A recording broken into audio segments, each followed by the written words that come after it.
Bab 24 Alkimia. Pengantar bab 24.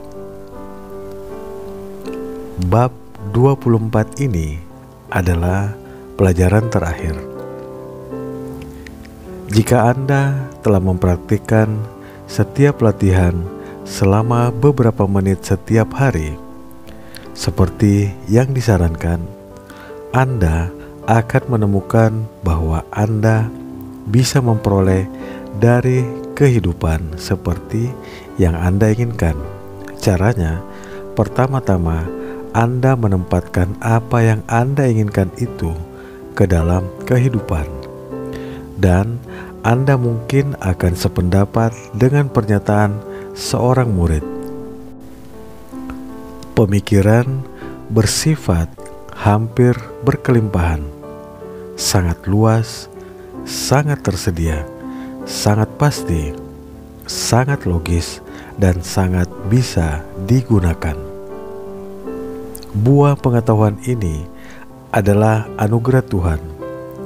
Buah pengetahuan inilah kebenaran yang membebaskan manusia, bukan hanya bebas dari setiap kekurangan dan keterbatasan, melainkan juga bebas dari kesedihan, kecemasan, dan kesusahan. Sungguh indah jika kita menyadari bahwa hukum ini tidak pilih kasih, bahwa hukum ini tidak mempersoalkan apa kebiasaan berpikir Anda. Jalannya sudah disiapkan. Jika Anda cenderung religius, guru agama teragung yang pernah dimiliki dunia akan menunjukkan jalan sehingga semua orang bisa mengikutinya. Jika kemampuan mental Anda cenderung mengarah ke ilmu fisika, hukum ini akan bekerja dengan ketepatan matematis. Jika Anda memiliki kecenderungan filosofis, Plato dan Emerson mungkin dapat menjadi guru Anda, tetapi setiap situasi apapun Anda bisa meraih tingkat kecerdasan yang tak terbatas.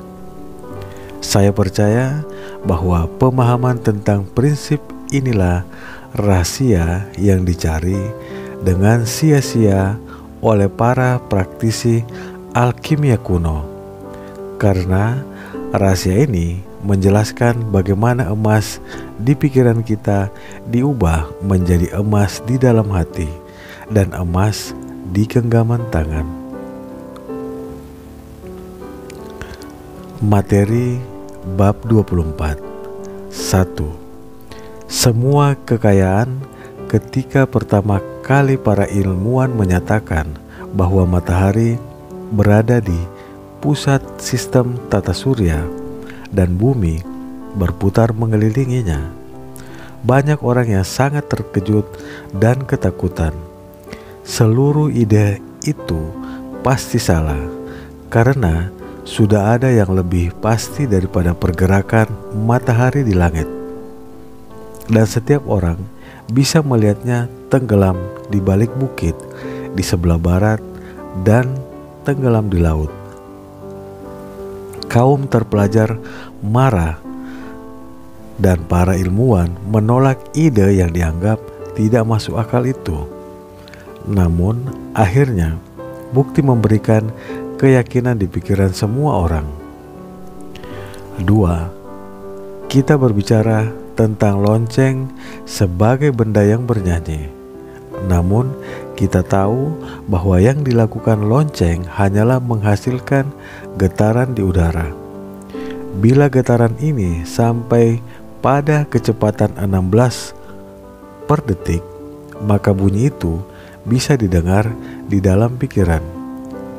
Pikiran bisa mendengar getaran pada kecepatan 38.000 per detik. Bila kecepatannya melebihi angka itu, semuanya menjadi hening lagi. Dengan demikian, kita tahu bahwa suara itu tidak terletak di lonceng, melainkan di pikiran kita. 3. kita menganggap bahwa matahari sebagai cahaya yang hidup, tetapi kita mengetahui bahwa matahari hanya memancarkan energi yang menghasilkan getaran-getaran di ruang angkasa dengan kecepatan 400 triliun per detik. Hal ini yang menimbulkan sesuatu yang kita sebut sebagai gelombang cahaya. Maka kita tahu apa yang disebut cahaya hanyalah bentuk energi, dan bahwa satu-satunya cahaya yang ada adalah sensasi yang ditimbulkan di dalam pikiran oleh gerakan gelombang-gelombang itu. Bila frekuensinya meningkat, cahayanya berubah warna. Setiap perubahan warna disebabkan oleh getaran-getaran yang lebih pendek dan lebih cepat. Jadi, walaupun kita mengatakan bahwa mawar itu berwarna merah, rumput hijau, atau langit biru, kita tahu bahwa warna-warna itu hanya hadir di dalam pikiran kita dan merupakan sensasi yang kita alami sebagai akibat dari getaran gelombang cahaya. Ketika gerakan tersebut melambat dengan kecepatan kurang dari 400 triliun per detik, hal itu tidak lagi datang kepada kita sebagai cahaya, namun sebagai panas. Maka jelaslah bahwa untuk urusan realitas benda, kita tidak bisa bergantung pada bukti yang tertangkap oleh sistem indera kita.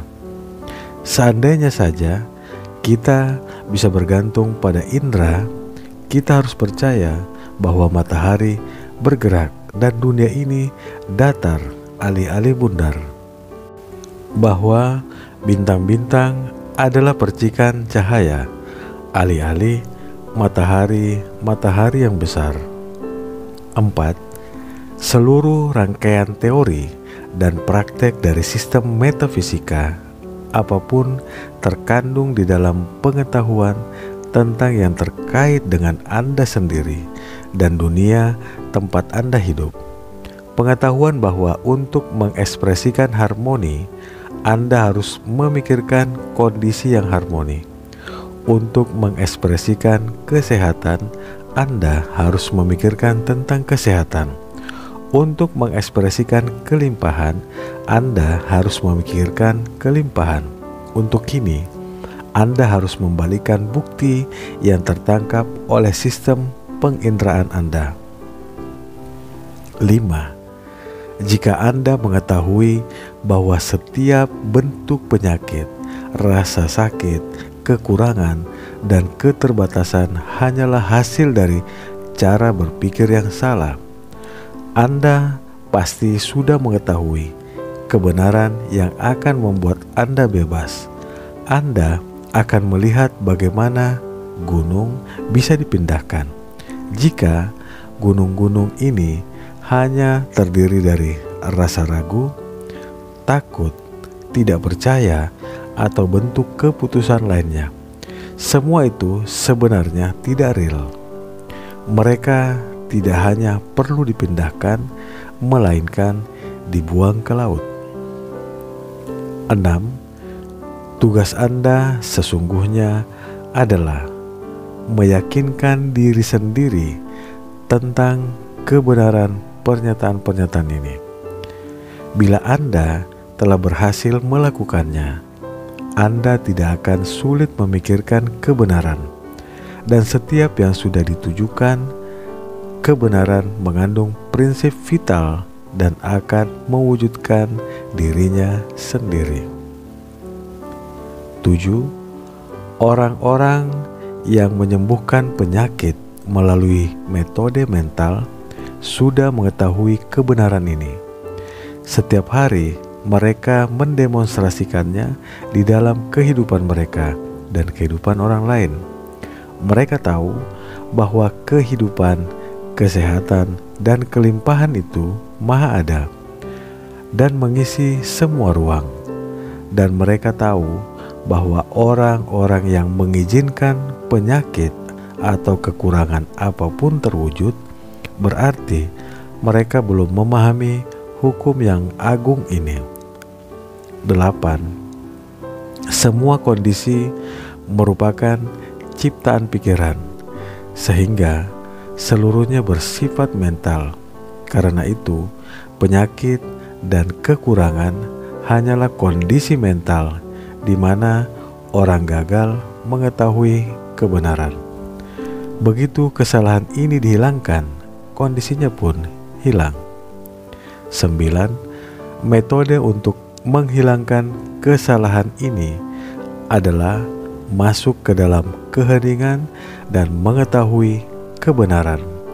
Karena semua pikiran adalah satu pikiran. Anda bisa melakukannya untuk diri sendiri atau orang lain. Jika Anda telah belajar membentuk gambar-gambar mental dari kondisi-kondisi yang diinginkan, inilah cara tercepat dan termudah untuk memastikan hasilnya. Jika tidak, hasilnya pasti dicapai melalui argumen, melalui proses meyakinkan diri sendiri secara mutlak tentang kebenaran pernyataan Anda. 10. Ingatlah, dan pernyataan yang satu ini adalah yang paling sulit sekaligus yang paling indah untuk dipahami. Ingatlah bahwa terlepas dari apapun kesulitannya, dimanapun adanya, siapapun yang terkena dampaknya, Anda tidak mempunyai pasien kecuali diri Anda sendiri. Tidak ada yang harus Anda lakukan kecuali meyakinkan diri akan kebenaran yang ingin Anda wujudkan. 11. Inilah pernyataan ilmiah yang tepat, yang sesuai dengan sistem metafisika yang ada. Tidak ada hasil permanen yang pernah diperoleh dengan cara lain. 12. Setiap bentuk konsentrasi yang membentuk gambar mental, argumentasi, dan autosugesti, semuanya semata-mata adalah metode yang bisa Anda pakai untuk menyadari kebenaran. 13. Jika Anda ingin membantu seseorang atau menghancurkan suatu bentuk kekurangan, keterbatasan, atau kesalahan, metode yang benar adalah tidak memikirkan perihal orang yang ingin Anda bantu. Niat untuk membantu mereka saja sebenarnya sudah cukup, karena niat Anda ini telah menghubungkan Anda secara mental dengan orang tersebut. Kemudian, halaulah dari pikiran Anda sendiri segala bentuk kepercayaan apapun tentang kekurangan, keterbatasan, penyakit, bahaya, kesulitan, atau masalah yang mungkin ada. Begitu Anda berhasil melakukannya, hasil yang baik akan dicapai dan orang yang Anda bantu akan merasakan keberhasilan yang tanpa batas. 14. Tetapi ingatlah bahwa pikiran bersifat kreatif. Akibatnya, setiap Anda ingin membiarkan pikiran Anda beristirahat di dalam kondisi yang tidak harmonis, Anda harus menyadari bahwa kondisi semacam itu tidak real. Semuanya tidak nyata. Satu-satunya realitas adalah spirit. Dan spirit itu tidak pernah tidak sempurna. 15. Semua pikiran adalah bentuk energi, kecepatan getaran, tetapi pikiran tentang kebenaran adalah kecepatan getaran tertinggi yang menghancurkan setiap bentuk kesalahan dengan cara yang persis sama dengan cahaya yang menghancurkan kegelapan. Tidak ada bentuk kesalahan yang akan muncul bila kebenaran ini hadir. Maka seluruh kerja mental Anda adalah memahami kebenaran. Hal ini akan memampukan Anda mengatasi setiap bentuk kekurangan, keterbatasan, atau penyakit apapun. 16. Kita tidak bisa memperoleh pemahaman tentang kebenaran dari dunia luar diri. Dunia luar diri hanya relatif, padahal kebenaran bersifat absolut. Maka kita harus mencarinya di dunia dalam diri. 17. Melatih pikiran agar melihat adanya kebenaran saja berarti mengekspresikan hanya kondisi-kondisi yang sesungguhnya saja. Kemampuan kita untuk melakukan hal ini merupakan indikasi kemajuan yang sedang kita buat. 18. Kebenaran mutlak adalah bahwa aku ini sempurna dan utuh. Aku yang sesungguhnya adalah spiritual, dan karenanya tidak bisa kurang dari sempurna. Aku tidak bisa memiliki kekurangan, keterbatasan, atau penyakit. Kejeniusan tidak berasal dari gerak molekul otak. Kejeniusan ini diinspirasi oleh ego, si aku, spiritual yang menyatu dengan pikiran universal. Dan kemampuan kita untuk mengenali kesatuan inilah yang merupakan penyebab dari semua inspirasi, semua kecerdasan pikiran. Hasil-hasil ini menjangkau jauh dan berdampak terhadap generasi-generasi mendatang. Semua hasil ini adalah pilar-pilar api yang menandai jalan yang diikuti oleh jutaan orang. 19. Kebenaran bukanlah hasil dari pelatihan logika atau eksperimen, bahkan bukan dari pengamatan. Kebenaran adalah produk kesadaran yang berkembang. Kebenaran di dalam seorang sesar bermanifestasi di dalam perilaku sesar, di dalam kehidupannya, di dalam tindakannya, dan di dalam pengaruhnya pada bentuk-bentuk sosial dan kemajuan. Kehidupan Anda, tindakan Anda, serta pengaruh Anda di dunia akan bergantung pada tingkat kebenaran yang bisa Anda pahami. Karena kebenaran tidak bermanifestasi di dalam kredo atau iman, melainkan di dalam tindakan.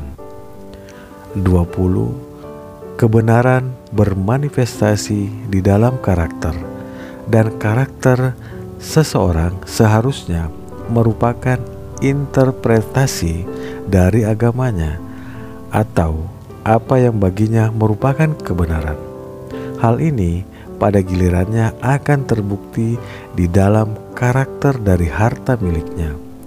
Jika seseorang yang mengeluh soal kekayaannya, ia berlaku tidak adil pada dirinya, seolah ia menyangkal kebenaran rasional, walaupun kebenaran itu tetap nyata dan tak terbantahkan. 21. Lingkungan kita dan sekian banyak keadaan dan peristiwa hidup kita sudah ada di dalam kepribadian bawah sadar yang menarik ke dirinya sendiri materi, mental, dan materi fisik yang sesuai dengan sifatnya. Demikianlah masa depan kita ditentukan dari masa kini kita. Jika tampaknya ada ketidakadilan di dalam segi atau fase kehidupan, kita harus melihat ke dalam diri dan mencari penyebabnya.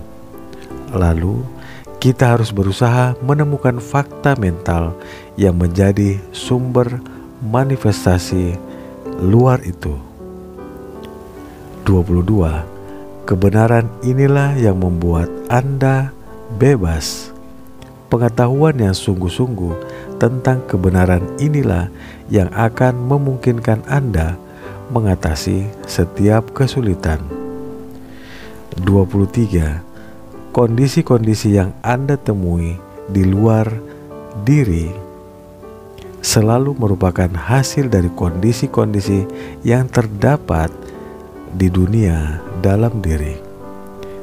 Telah terbukti dengan akurasi ilmiah bahwa bila cita-cita yang sempurna dipertahankan di pikiran, Anda bisa memunculkan kondisi-kondisi ideal di lingkungan Anda.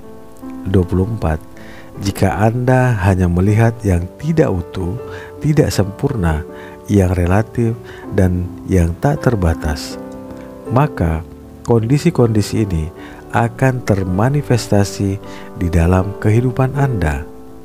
Tetapi jika Anda melatih pikiran untuk melihat dan menyadari ego spiritual si aku yang selalu sempurna dan utuh, maka hanya kondisi-kondisi yang harmonis, bijak, dan sehat yang akan termanifestasi. 25. Pikiran bersifat kreatif. Kebenaran merupakan pikiran yang paling tertinggi dan paling sempurna yang dapat dipikirkan oleh siapapun. Sudah amat jelas bahwa memikirkan kebenaran berarti menciptakan apa yang benar. Juga amat jelas bahwa bila kebenaran muncul, maka apa yang salah akan berhenti muncul. 26. Pikiran universal adalah totalitas dari semua pikiran yang ada. Spirit adalah pikiran karena spirit cerdas. Spirit dan pikiran adalah sinonim. 27. Kesulitan yang Anda hadapi adalah menyadari bahwa pikiran bukan individu. Pikiran bersifat maha ada. Ia ada di mana-mana. Dengan kata lain, tidak ada tempat di mana ia tidak ada. Maka ia bersifat universal. 28. Sampai sekarang, umumnya manusia menggunakan kata Tuhan untuk menyatakan pikiran universal atau prinsip kreatif ini. Kebanyakan orang memahami Tuhan ini sebagai sesuatu di luar diri mereka, padahal faktanya justru kebalikannya. Ia adalah bagian kehidupan kita sendiri. Tanpa pikiran universal ini, kita akan mati. Kita akan berhenti hidup. Pada saat spirit meninggalkan tubuh, kita bukan apa-apa. Maka sesungguhnya spirit ini berada di dalam diri kita. 29. Satu-satunya aktivitas yang dimiliki oleh spirit adalah kekuatan berpikir. Maka pikiran haruslah kreatif karena spirit itu kreatif. Kekuatan kreatif ini bersifat impersonal dan kemauan Anda untuk berpikir akan bisa mengendalikan dan memanfaatkannya untuk diri sendiri dan orang lain. 30. Bila kebenaran pernyataan ini disadari, dipahami, dan dihargai, Anda sudah memiliki master key. Tetapi ingatlah bahwa mereka yang masuk dan ikut serta hanyalah mereka yang cukup bijak untuk memahami, cukup berpandangan luas untuk mempertimbangkan bukti, cukup tegas untuk mengikuti penilaian mereka sendiri, dan cukup kuat untuk membuat pengorbanan yang tepat. 31. Minggu ini cobalah menyadari bahwa dunia tempat kita hidup ini benar-benar indah, bahwa Anda adalah makhluk yang luar biasa, bahwa banyak orang merasa disadarkan karena pengetahuan tentang kebenaran. Segera setelah sadar dan memahami pengetahuan tentang hal-hal yang sudah disiapkan untuk mereka, mereka juga menyadari bahwa mata belum melihat, telinga belum mendengar, keduanya pun belum memasuki hati manusia. Inilah kemegahan yang tersedia bagi mereka yang mendapati diri mereka di tanah perjanjian. Mereka telah menyeberangi sungai penghakiman dan tiba di titik diskriminasi antara yang benar dan yang salah. Dan mereka telah menemukan bahwa semua yang pernah mereka inginkan dan impikan hanyalah konsep samar tentang realitas yang menyilaukan.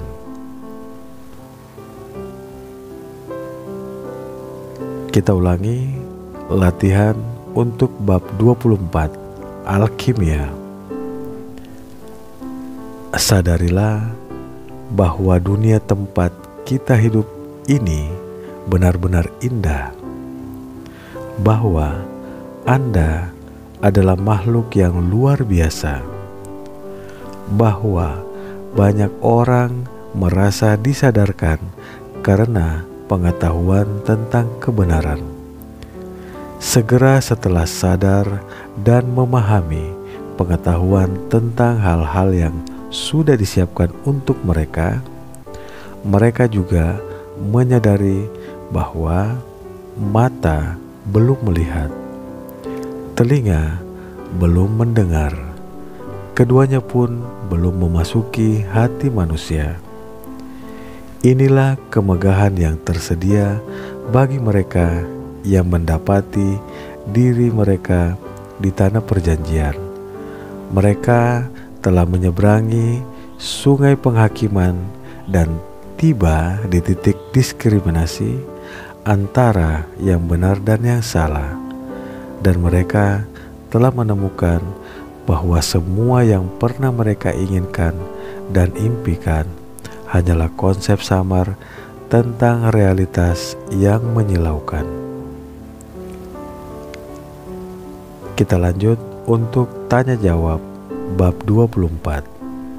1. Teori dan praktek setiap sistem metafisika yang ada bergantung pada prinsip apa? Pada pengetahuan tentang kebenaran menyangkut diri Anda sendiri dan dunia tempat Anda hidup. 2. Apa kebenaran tentang diri Anda sendiri itu?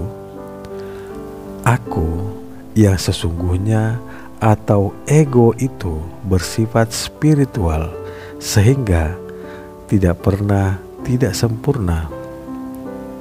3. Metode apa yang menghancurkan setiap kesalahan? Secara mutlak meyakinkan diri Anda sendiri tentang kebenaran yang berhubungan dengan kondisi yang Anda ingin untuk terwujud. 4. Bisakah kita melakukan hal ini untuk orang lain? Pikiran universal di mana kita hidup, bergerak, dan ada adalah satu dan tak terbagi. Maka kita bisa membantu orang lain sebagaimana kita membantu diri sendiri. 5. Apakah pikiran universal itu? Totalitas semua pikiran yang ada. 6. Di mana pikiran universal itu? Pikiran universal itu maha ada. Ia ada di mana-mana. Tidak ada tempat di mana ia tidak ada. Maka ia ada di dalam diri kita. Ia adalah dunia dalam diri. Ia adalah spirit kita, kehidupan kita. 7. Apa sifat dari pikiran universal itu? Ia adalah spiritual sehingga bersifat kreatif. Ia berusaha mengekspresikan diri di dalam bentuk.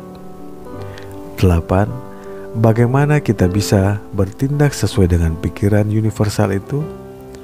Kemampuan kita untuk berpikir adalah kemampuan kita untuk bertindak sesuai dengan pikiran universal dan mewujudkannya demi manfaat bagi diri kita sendiri atau orang lain. 9. Apa yang dimaksud dengan berpikir? Pemikiran yang jernih, tegas, tenang, disengaja, dan berkelanjutan dengan akhir yang terlihat jelas. 10. Apa hasilnya? Anda juga akan bisa mengatakan, bukanlah aku yang melakukan pekerjaan, tetapi Dia yang berdiam di dalam diriku. Dialah yang melakukan pekerjaan itu. Anda akan mengetahui bahwa Dia adalah pikiran universal dan bahwa Dia memang benar-benar berdiam di dalam diri Anda. Dengan kata lain, Anda akan mengetahui bahwa janji-janji indah yang ada di kitab suci merupakan fakta, bukan fiksi, dan bisa didemonstrasikan oleh siapapun yang sudah memiliki cukup pemahaman. Demikian pembahasan kita bab akhir ini. Sampai jumpa pada pembahasan-pembahasan selanjutnya. Salam sehat, sukses, penuh kebahagiaan.